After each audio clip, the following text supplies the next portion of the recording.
we call them the Sebastian interviews, is like it's like the holy grail. The year I went to school, it was the most pivotal year of my life. Good content will always win, and I am the community. I've probably made GeoGuessr millions of dollars. I would just lose track of time. Like my whole sleep schedule in Spain was ruined because of this photo. I hate new Gen 4 coverage that I forget. Please just give me spectator mode on team duels. I don't ask for much.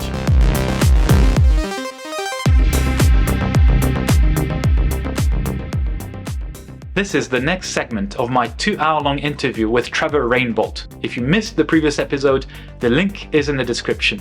And stay tuned, after this segment, there will be another episode for the rest of the interview.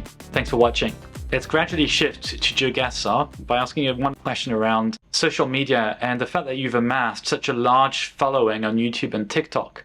I'm curious how this has impacted, if at all, the way you approach the game and the community. I think I've always been community first. I remember when I had like 100 followers on Twitch, and I was still hosting tournaments every Friday after work. My number one thing is always for the community and to listen to the community. Like that's so important to me, because at the end of the day, if we're going to talk about self-awareness, I'm not where I am right now without the community. The only reason I was able to even get good at GeoGuessr was because of what the community has built prior to me to have the resources to learn. Like if there wasn't resources to even learn, I would never even get at GeoGuessr to even be in the position I am today. So like even these small things like that, it's like you have to be super aware of like the privilege it is to be in this position. And with that, I want to do good by the community, because I am the community. That's like my purpose back to GeoGuessr, is to serve the community, right?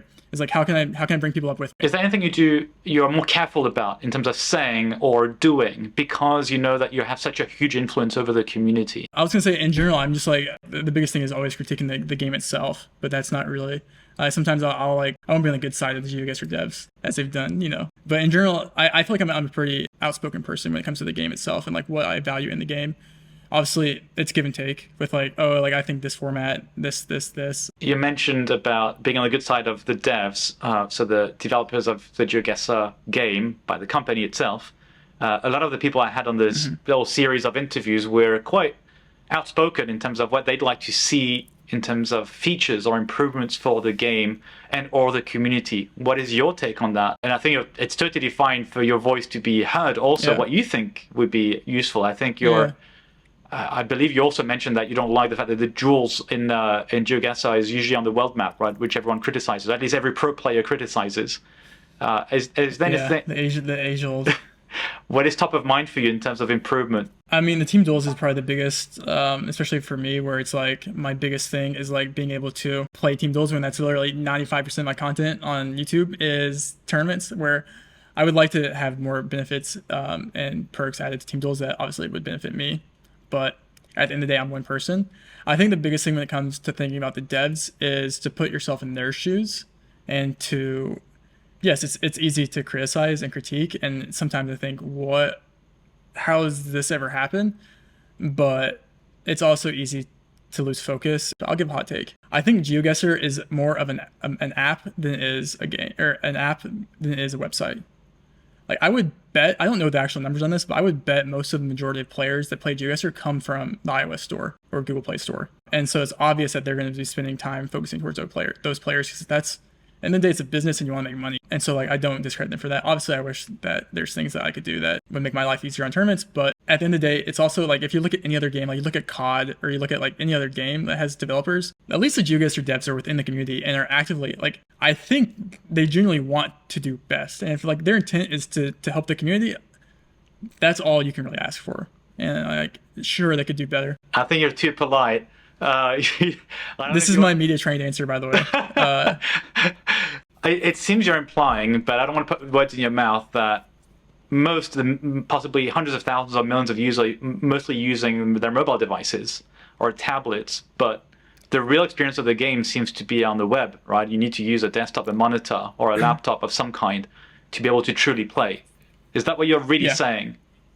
That you understand the fact that there is cognitive dissonance between making money and getting reach to users, and therefore it's mobile devices, but really the game is a website. If you want my unfiltered opinion, it's I've probably made GeoGuessr millions of dollars. I wish that I could have at least one feature that I want. That's my unfiltered opinion. What is that one feature? Tell us. Spectator mode on Team Duels, please. Just give me spectator mode on Team Duels. I don't ask for much. Like if I was like hosting a tournament, right? Like if I have to see like why isn't Rainbolt guessing one more time when someone else is playing because it's like my name at the top where I just don't guess. It's all fun. I respect you. I'm just kidding. You're so But polite. they know there's truth behind that though. They know it's true, so it's okay. I think they're going through this hyper growth, right? They went from being a fairly small company and over the past 6 months hired a lot of people. So they're definitely trying to figure out ways to make the community more happy and at the same time cater to their business needs. I think it's always this dilemma that you have to solve. Exactly. Yeah. You're also known, Trevor, you're also known for pinpointing locations on photos that are submitted to you. I had Tiny Turtle the other day, and she mentioned how she was helping a little bit on your quests to try and find these locations. Yeah. And you mentioned also earlier in this interview that you have these cold sweats about getting locations that you have no idea about. Tanzania, where you're going to go in a few months, is one of those where there's no Street View coverage. What happens when you get a request with an image and you accept it, and it's actually in one of the countries where there's no coverage? I get hundreds of DMs a day. Hundreds? Hundreds Oh, of wow. people asking. Across so all the different channels, right? Like Twitter and TikTok or Instagram. Most of it comes all from Instagram because it's where the DMs are most open. And with that, you have the opportunity to filter what you want. All right, like I can tell if like I know where that is versus I don't. Like this is doable versus isn't doable. This has more clues. This should be easier. This is like a 5-minute versus a 5-hour type thing. If it doesn't look familiar, or if it looks like if it's like somewhere in like Kazakhstan, I probably won't acknowledge it, and I'll probably just go on until I find something that's more doable for me. But sometimes you're like you find dead ends, and like we've had before. Even when it's like in the US and Gen 4 coverage everywhere, you still have dead ends, but that's part of the game. So is there any other criterion that you choose to select who you want to accept in terms of their image being submitted, beyond the fact that you think it's doable, even if it may take you months to actually figure out where it is? Is there any other appeal that people make because they say, oh, it's from a deceased family member or something like that? This is what Tiny Turtle was mentioning, that it feels extremely joyful afterwards when you figure out the location and the people are actually answering and so grateful to you being able to find the exact location. Is there any specific appeal when you that you get sometime that makes you think, you know what, this is tough, but I'm going to accept it? Yeah, I mean, those are the ones we accept because those are, at the end of the day, you want to have meaningful impact, right?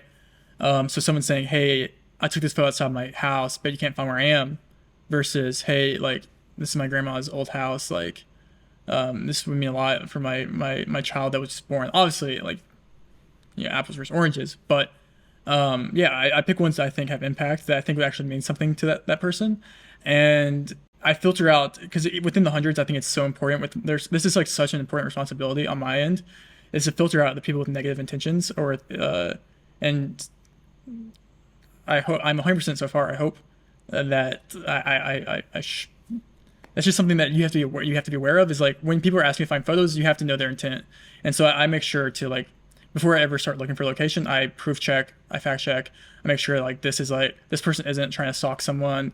And you can tell by the basic type of the image and things like that. Like, it's not my first rodeo. Like, I can tell what someone's intentions are, I think, pretty clearly based off the image type, things like that. But that's another really, really important thing when it comes to things like this, is like making sure you're helping someone do something that is not good, because I do not want to be an accomplice to that, for sure. And that's a big responsibility. What are photos that have surprised you in terms of getting stuck on? Like, you thought, oh, that's doable, and then you get stuck for months. What are some of the examples? I think one of the ones that Tiny Turtle mentioned was when the buildings have disappeared, right, over time. Oh, that one. Yeah. What are other examples maybe that you have in mind where you think, oh, you thought it was doable, and then you get stuck and it's like, why did I ever accept this thing? I'm wasting my time. Yeah, it's like the point where you spend so much time, you're like, I can't give up. But you're also like, where I've already spent this much time, I have to keep going. It's like where's the sunken cost fallacy, right? You don't want to abandon. Because you spent already so much time. Do you have examples like that? And what makes them so hard? Yeah, I mean, so if it's older, if it's like, a lot of the photos are like people's grandmas or parents, right? And it's like you're getting the black and white territory there.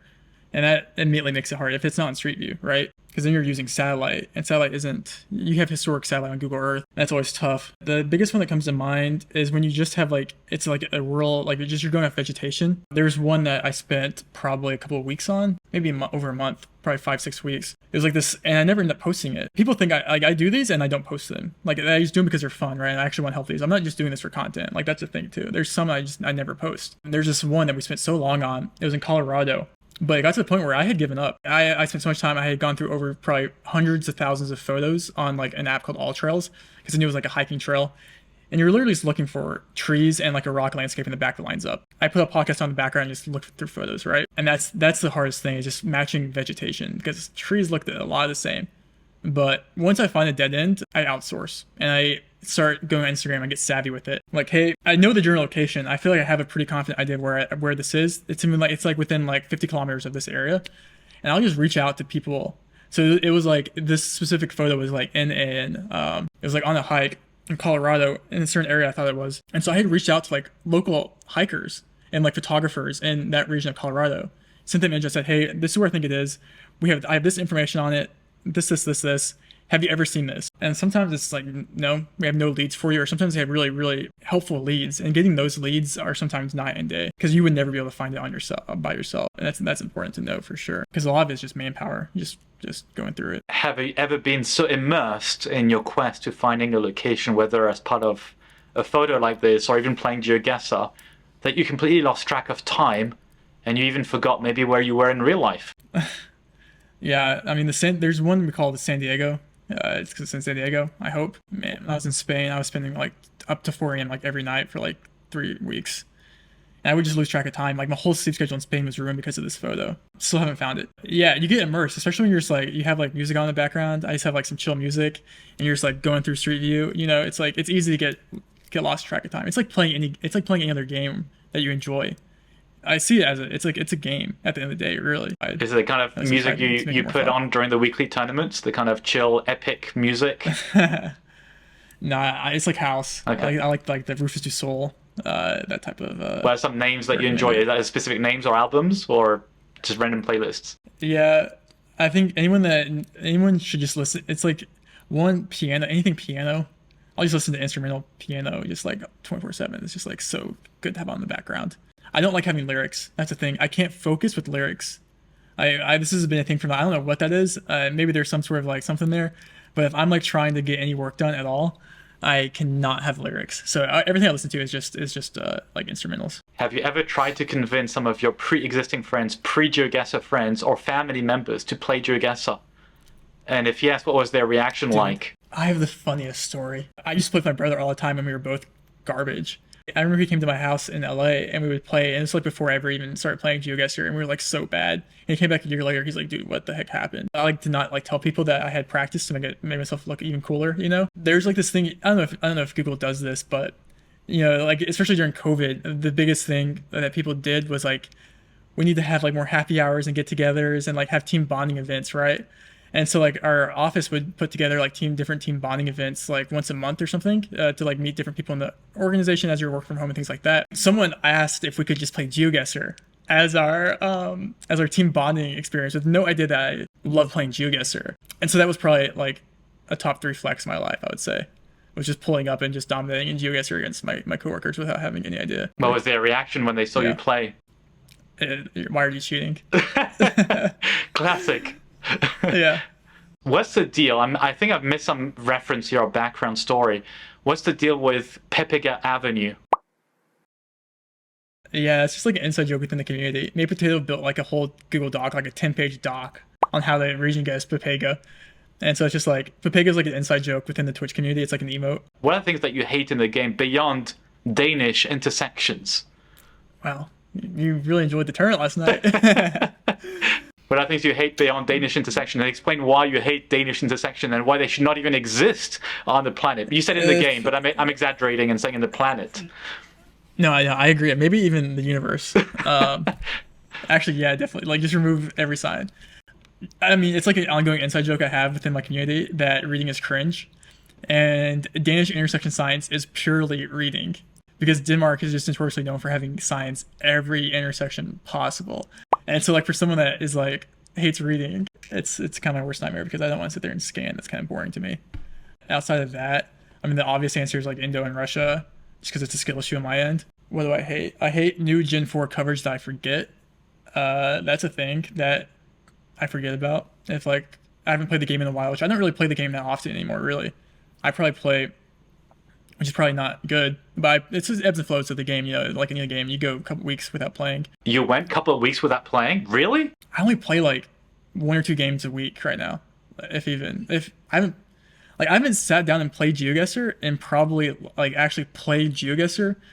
I filmed like a funny Pringles video that on my second channel that was just like for memes. But outside of that, like if I'm not recording for a video, I don't sit down and play I haven't in months. Are you losing interest, or is it because you're just too busy with your new life now? It's just I think I'm prioritizing life outside of the game right now, and I play enough to remember things because it's like a language. The game is like it's to the point where it's like I understand I'll never be the top dog, right? And to get to that point, you have to have so much dedication and time dedicated to the game. It's like I'm just fully aware that's just like not something within my realm. So right? are you like, saying you're not as crazy as Jake Lyons or Oscar, aka Zigzag? I just don't have the will to grind it that hard. I just don't. I respect anyone that's out there grinding the ranked, competitive, and things like that. It's just like that's just different. I just can't. Are you going to give us an exclusive again, a scoop, by telling us you prioritize life outside of the game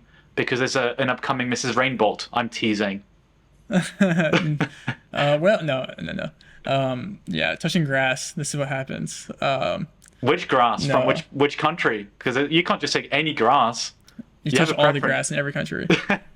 You must have a preference in terms of soil color and grass type. Yeah. I've enjoyed the Indo grass. It's very tropical and green. I always like some greenery. It's hard for me. It's the biggest thing is it's playing by yourself that's hard. I can play with other people. GeoGuessr all the time. If I like that was the thing I was interested in, which I do sometimes, but playing by yourself once you get to a certain level isn't as fun. That's just the unfortunate reality of it. When you feel like you've reached your skill plateau, if you want, like I'm at like let's say I'm at like this skill level right here, right? If I want to even get here, that's like there has to be like a some sort of like rule for this, or like some sort of like quote that just really because this has to be like a universal thing throughout any skill. But like 95% of I might be able to come up with something real quick. Like 95% of what it took to get to the top 1%. I don't know if you know where I'm going with this. To get to the next level, it would take the exact amount of time as it would for my whole time. Yeah, it's very clear, and that's, like, I think this is very common in most skills, right? For playing the violin, the piano, or sports. The initial thresholds may be very easy to attain, but then when you want to get to the Olympic level in your field, then you need as much time, if not more, and knowing when to improve, which is not always that obvious. I think back to your point in general in life about being self-aware.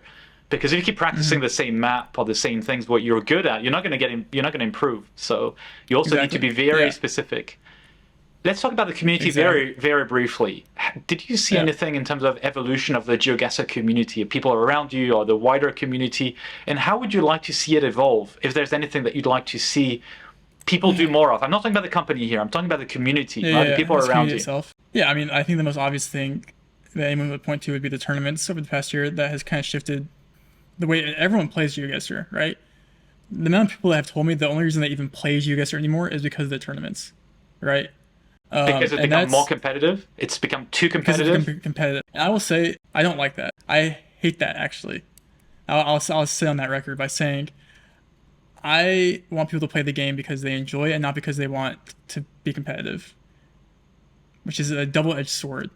Do I enjoy that people play only for the competitive? Yes. Am I so grateful that I get to go out and showcase these wonderful skills every single week?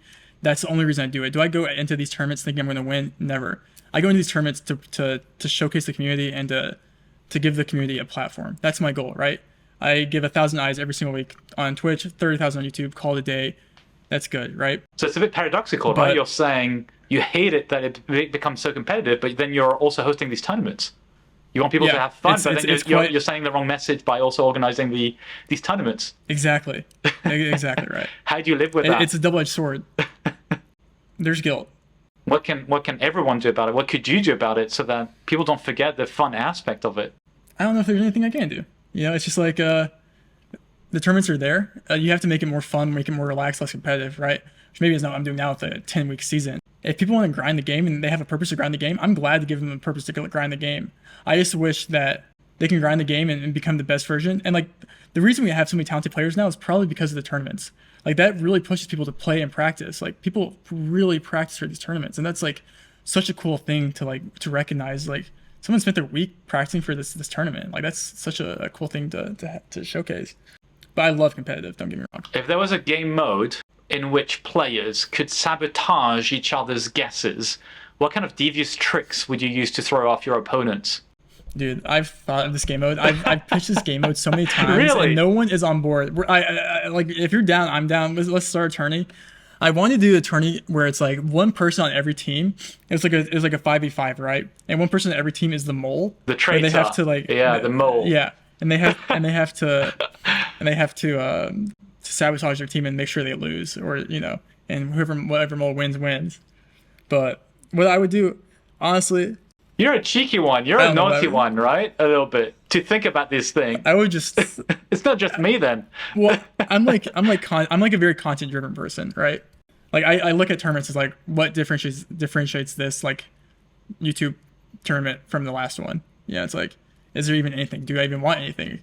So it's always like, and initially a couple of weeks ago, it was like, what's its spin this week that's going to differentiate from the previous week? So I was always thinking of things like this. In the recent tournaments, right? You have the wheel choosing different maps. Yeah. It's not always the same map that as you used to do at the beginning. Yep, exactly. Just adapting as you go, things like that. Let's do it. That one seems like funny. I'm curious. Listen, if we get anyone else on board, I'm down. Let's do it. When you lose on the first round of the tournaments you organize, you get sometimes really upset. You take a few minutes to just recover from that upsetting, disappointing loss. What makes you most upset apart from losing on the first round? Losing on the second round. No, I'm kidding. I get less upset now because I don't expect much for myself now because I don't play as much now. Like I go into the knowing that my self-awareness. I think my biggest like thing I hate probably when people are disrespectful to other people. That's like my biggest pet peeve. I hate that. Like in public to people in the work service, like waiters, things like that. That's like my biggest pet peeve. Is just disrespect, like common just disrespect. That's just I hate that. Just to have some human decency. That's the first thing that comes to my mind, at least. Is there a GeoGuessr guess, a Google Maps guess that you've made one time that you're the most proud of, that keeps coming back to your mind and thinking, yeah, I nailed that one, I'm pretty proud of it? The guess itself was so bad. It was a good guess in the grand scheme of things in the moment, but looking back now, it's like not a crazy guess, but it was the most meaningful guess for me. It's my first ever video on YouTube. Maybe you can pop up screen here. Alright, so this will be Netherlands or like Poland. I lean more towards Netherlands here. I can't see any plates, but okay, nice. Really good score.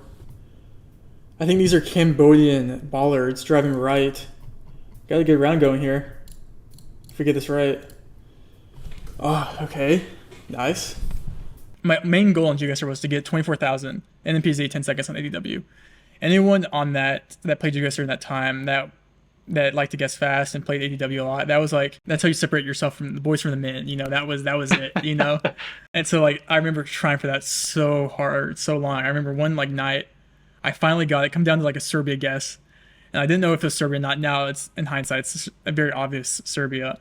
And I clicked North Serbia. It was like within like 9 kilometers or something, and I got the 24,200, and you see my reaction, and it's just like genuine joy, and like that. I'll go like Serbia, Hungary, Romania hedge. Oh my god! Oh, was I recording that? Oh my god! Oh, I just got 24-2. I just got 24-2. Oh my god. Like that stuck with me, like that guess. One, not only is it the reason I started posting videos on YouTube and TikTok, but it's also like that guess stuck with me for like weeks. Like I remember waking up the next day and feeling genuinely happy because I had that under my belt. And it's like that single guess, that icing on the cake, was probably my most. Is it my best guess I've ever made? Absolutely not. But it's the most meaningful, and I think that's more important. So Have you ever had a dream that you were playing GeoGuessr? And if so, did you guess correctly? And if it was a nightmare, were you hopelessly lost or worried that you could just not guess any location correctly anymore? yeah, it was a nightmare, and I went Cape Town, Pretoria. It was not good luck. No. What's yeah, every time I think of this, my mind goes to like the Queen's Gambit of like looking up at the ceiling playing GeoGuessr. I think I've had like a couple like references. I don't know if it's just more like, I don't know if it's like GeoGuessr, but it's like walking down the street and seeing like, oh, that's a GeoGuessr pole or something like that, you know? Or it's like indirectly GeoGuessr like within my life. So I don't think I've ever played GeoGuessr in a dream though, but I've definitely dreamed about like metas and things like that. It's just like when you first start playing, it consumes so much of your brain that you have no choice, I feel like. How soon will artificial intelligence beat GeoGuessr players, the pro players? Because you've tried a little bit, and for now, the humans are still winning. But for how long? What's your best guess? I think they could beat them now. It depends on which AI that is trained. I think there's AIs out there from like I think Stanford, and Stanford's AI could definitely beat us.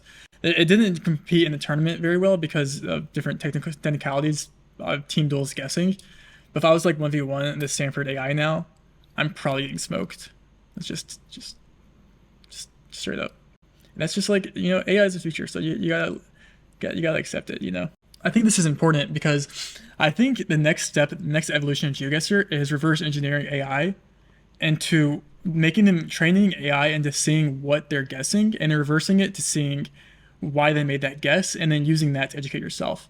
To understand the pattern recognition, right? Understanding the process in recognizing specific areas that we as humans may not have thought of. Exactly. So I think we should be using it more as a learning experience for us, rather than like, you know, the opposite. It's like a scary thing. It should be a positive thing to help us. It's constructive for us. If Google Maps and Google Street View were suddenly banned, maybe in the country you're in, or let's say around the world, how would you satisfy your GeoGuessr, your Google Maps cravings? Yeah. What would you do with your life? Apple Maps. Hello. You can't tell that. You can't say that to me. I know. I look. I took a gulp before I said it. Okay. Do I? No. No. Imagine all maps are banned. All maps are banned. Yes, you're making it hard for me.